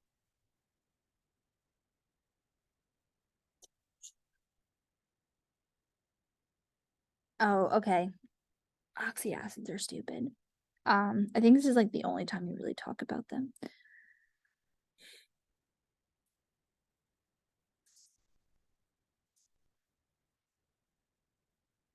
Yep. So, this just really boils down to knowing your strong and weak acids, because I'm just looking at the notes right now. Right, like he's saying nitric acid of HNO3 is strong, but nitrous acid of HNO2 is weak. And we know that nitric acid of HNO3 is strong. So that would mean that HNO2 is not strong. Even if not even either strong and or the both of your strongs. Mhm. So then what can you do?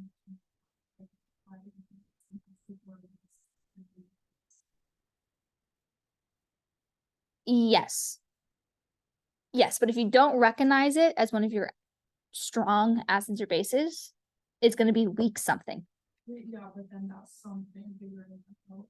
Is that just based on the periodic table? It's like, acidic. You can look at it that way. You could look at how many hydrogens are present, right? If there's like a lot of hydrogens, then that might have some to donate. And or you could look at the presence of a nitrogen. Most nitrogens will be bases. So that's good.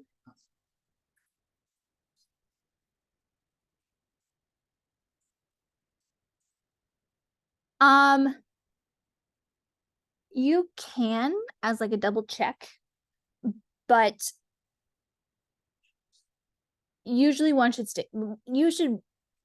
It should look like an acid or a base, because if we look at these here, right, like NH4 plus, this positive ion is, this plus is indicative of, right, we can say this can be a Arrhenius because it has H plus to donate. We could say this is a base because, I'm sorry, let me rephrase this, H plus concentration increases. It is a Bronsted because it has H plus to donate. And it's a Lewis acid because it has an electron pair acceptor because of the positive charge. Because the positive charge can be neutralized by a negative. Right, if it's negative, then it looks more like a Lewis base because it has an electron pair to donate.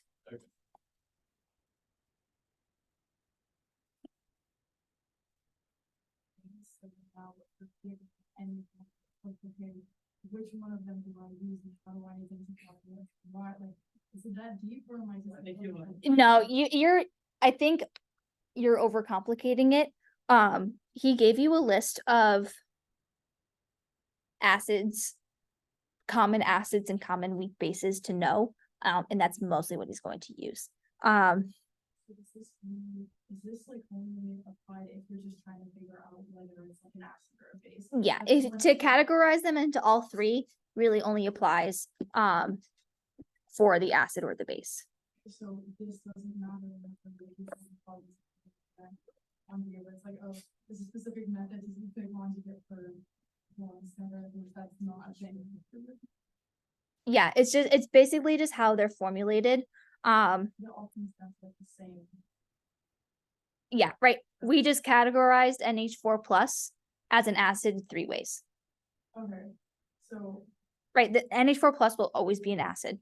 It will never be a base. Yeah, so no matter what way like you write the formula, whatever, it doesn't matter which one you pick, they all come down to the same. Yes. Yep. Okay. As long as that's fixed. Yep.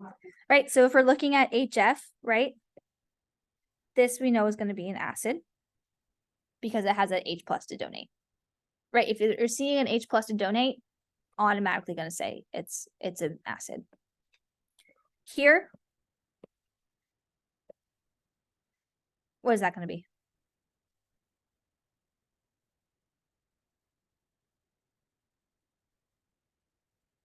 This one's gonna be a base. And why is it a base? Because of this nitrogen.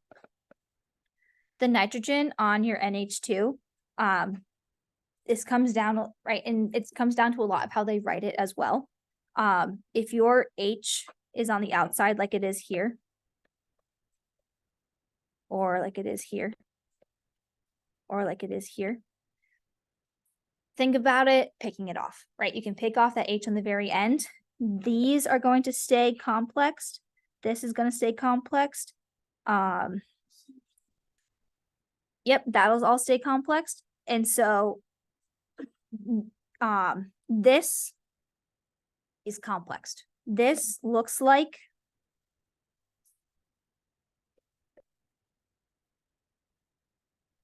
thank you, have a great night. It looks like this, right? There's no this nitrogen, this lone pair here is saying donate. Right? If you take off one of those H's, either from the carbon or either from the nitrogen, you're going to increase its formal charge, or you're going to create a carbocation, which are extremely unstable, right? And this kind of boils down to some organic chemistry if you take off a nitrogen here, but know that it's unstable.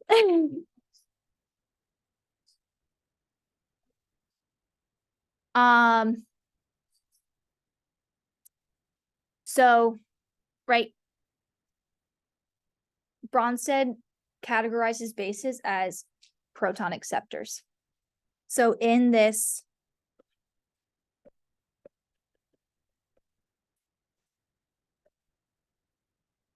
it's donating the electrons. This lone pair can accept the H+, then creating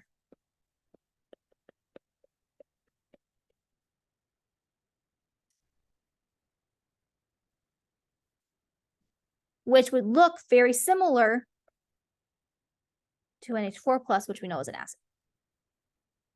Right? It's just instead of having 4 hydrogens around it, it has an extra methyl group attached to it. Why would that one be an acid, or the way you were describing it, where the H isn't on the outside for NH4? We could write that as HN and H3. Oh. We could write it like that. It's just convention to write ammonium as NH4+.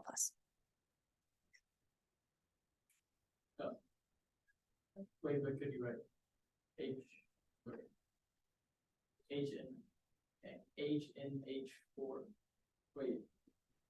No, because then you would have 5 bonds to nitrogen. Yep.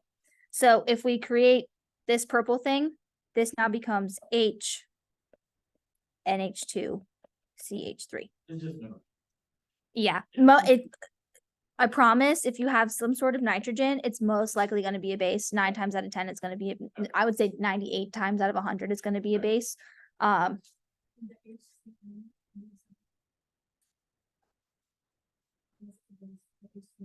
Yep. So the CN, right? The H is on the outside.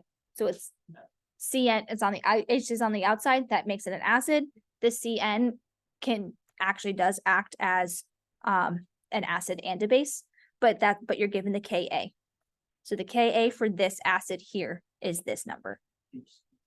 So that could be like an indicator too. Yes. Like on the test, Yep. Yep. You can see the Ka and you can kind of tell, okay, if I have the Ka for this, I know that this complex here, this HCN is acting as an acid.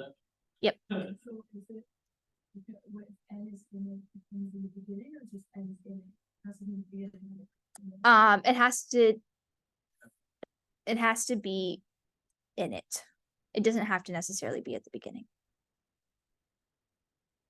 But so it doesn't have to be at the beginning, but unless H It's- is in the beginning. So if H isn't in the beginning, some like, oh, isn't. I'm sorry, I think you're trying to generalize acids and bases too much, and you can't generalize acids and bases.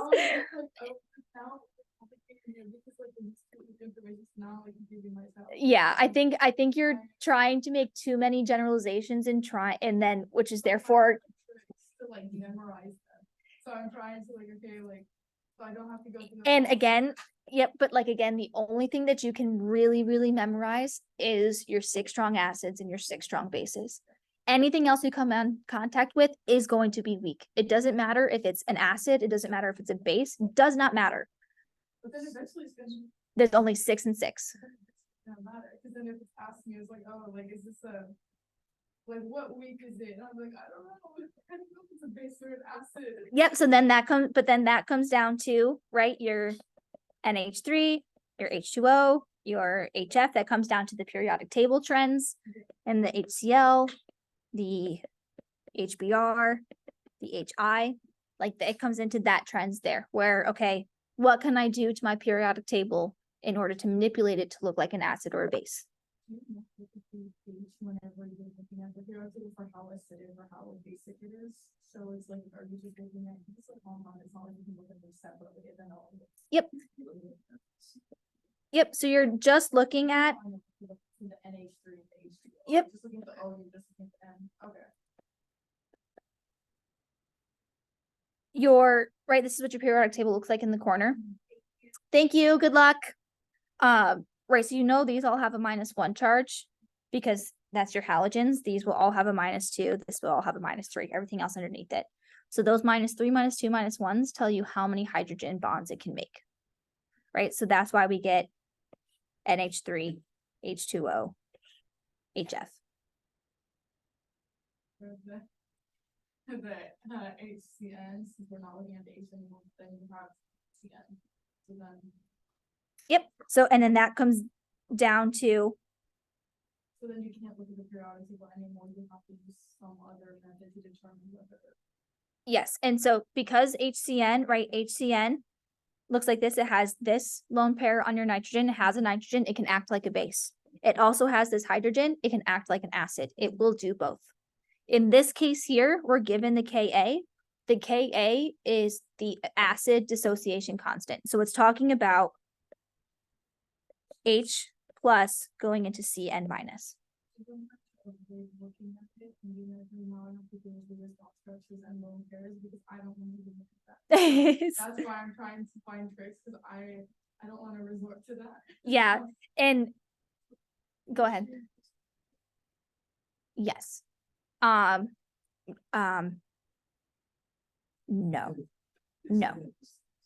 no, it can't be amphiprotic because you can't add another hydrogen to HCN, right? You can add a hydrogen to CN, but you can't take another hydrogen away from CN. Yes, yes, yep. You need to be able to write 2 separate things.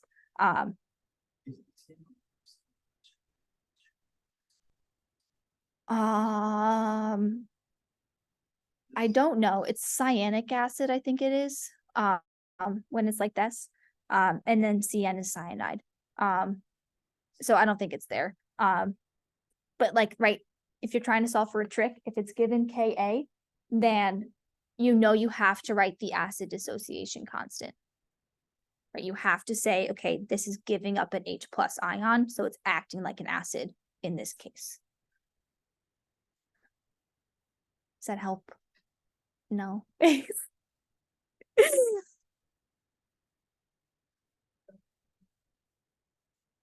So this was something for one person and we said the donor, like the donor. But then when it accepts it, that based on each. But if you're talking about the electron, Yeah. it's, Sorry, I think it's jumped to something yeah, else, yep, but you're jumping between 2, right? For Bronsted-Lowry, you're talking about proton donors and proton acceptors. This Lewis, I'm talking about Lewis. When you're talking about Lewis, it's electron donors and electron acceptors, Sorry, it's just proton. and the other one is proton. But if you're donating a proton, that means that you can accept an electron. So a Bronsted acid is also a Lewis acid.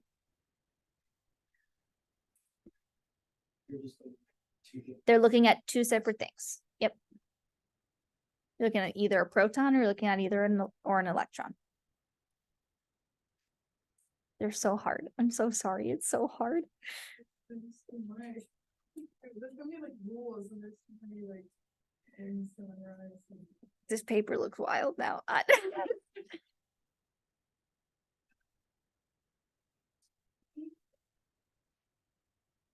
I did.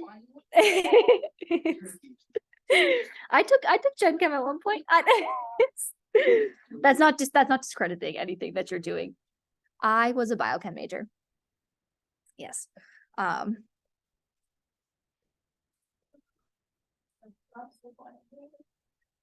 Your final counts for 150 points out of the 750, and he drops your lowest in class exam.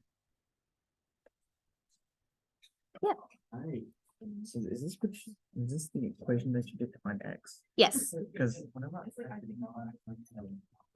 Yeah, thank you. Good luck, y'all. Let me know if you have any other questions, and then I guess Zoom review tomorrow too. give a completely different answer. Yep, so it's 1.6, right? We could take that and we could say that, right, 1.555 rounds up to 1.6. Alright, So it's still the same. even if I use 1.6. You would I'll get the still same get answer. Yes. Yep.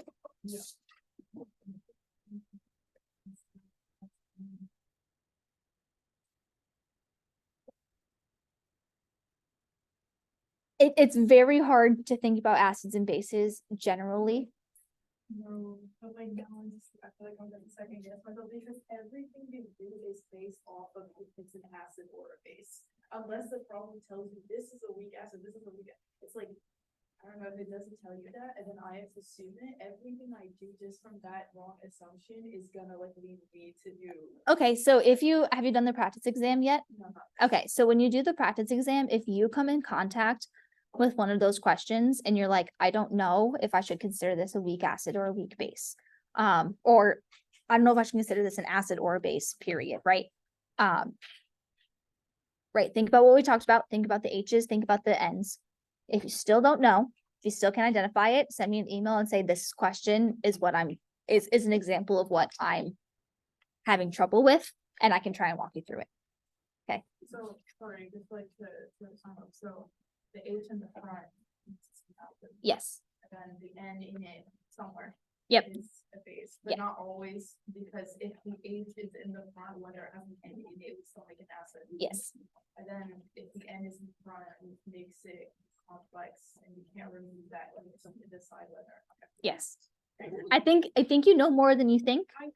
But then I'm not a good test taker, so I'll like overcomplicate it, and like, I'll know everything, I can say every formula, and Yep. like, I will know everything, but then sitting for the test, I'm like, wow, like, I don't know. Yeah, and I mean, I think what would help you and would benefit you is writing down what you know, right? Yeah. If you look at your question and say, okay, what do I have? What do I need to get to? And kind of give yourself a roadmap with all of the information you know. You might be able to say, okay, I'm at A, I need to get to D, so I need to go to B and then C first, given this information that I have that I can solve for, that will allow me to get to D. Cause like, aside from that, I'm even like, kind of, I think if I look at it, I'll be fine, but like the P, the stuff with the P, because it's like, you said like PKW is equal to PK plus PKB. Yep. Right, but then whenever we're doing that log stuff, that's deriving from the KA, KB, whatever, to get that P. But then there's like those rules, it's like, okay, you either use the percent ionization, and then if it's like 100%, then you use the molarity. But then there was that one person I forgot to ask about it. It was like, oh, be careful. It's like the S something 04, and then that you use an example. It was like you use 0.1, 0.1, and then 0.2. And Yep. then I didn't understand like that. I was like, okay, was that the molarity as you were just given like the constant molarity as an example, or that was from? Yep. So that question there, Because I understood you like did the conjugate stuff. Yep. So then it changed it, which I understood. But then the point stuff, I don't know if I was ready to figure that out. So I was listening to how it was. yep, so, right, you're starting off with the, oh, you can't see it. I don't know what's happening. But you can look here. So your, right, strontium hydroxide, you have 1 mole of your strontium and you have 2 OH minuses, right? So if you're given 0.1 molar of your strontium hydroxide, then when this dissociates, this 1 mole of strontium turns into 1 mole of strontium here. And your 2 moles of hydroxide here will be 2 moles of hydroxide here.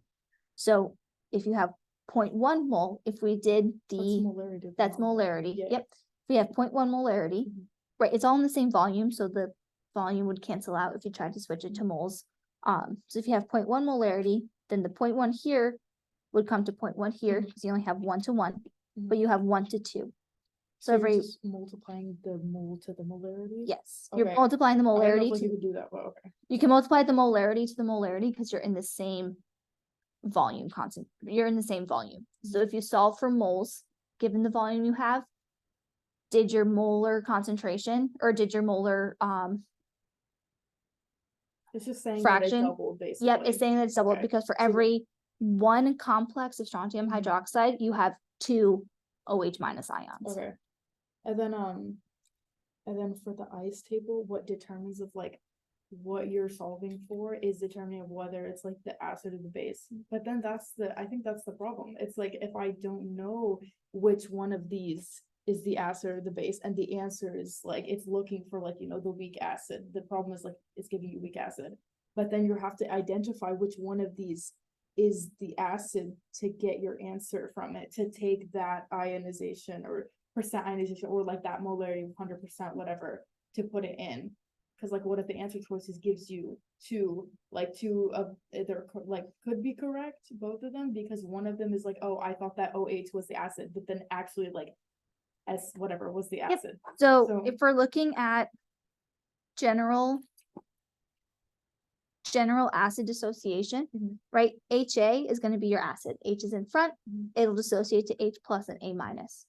At the end of the day, you're going to come up with an X that are the same. Okay. So your concentration of H plus is going to be the exact same concentration as your A minus here in this scenario given. So it does not matter if you're solving for percent ionization of H plus or does percent ionization of A minus, whatever X you use, because it will be the same if you solve for both. Okay. The only time it'll be different is if we have one of those strontium concentrations that we just talked about. Do you think that'll be likely? Most of your weak acids and bases are monoprotic, and so it only dissociates into one. Okay. So then that shouldn't be a concern. Okay. Yeah, So- I think you should be. See, I'm just like overcomplicating. I it think, now. I Okay. think you're just thinking of the worst, which is okay, right? Like it's trying to think of every possible Yeah. thing that he could ask, but But that's try the all- practice yeah. exam and then see how you feel and see if it's still confusing. Or if there's an example where you're like, I need to know which one's the acid and base. I don't know which one's the acid and base. And then I can try and help you with that. Is the key for the practicing Yeah. on? Yep. Okay. And it's like worked out. and- My solutions, I have to check to see if I solved the one that he told me to skip or not, or that he told y'all to skip or not, and then I should post those either tonight or tomorrow morning. Perfect. Thank you Yep. so much. You're so I appreciate welcome. it. Sorry, I was like bombarding you with No questions. problem. Happy to help. Bye, good luck.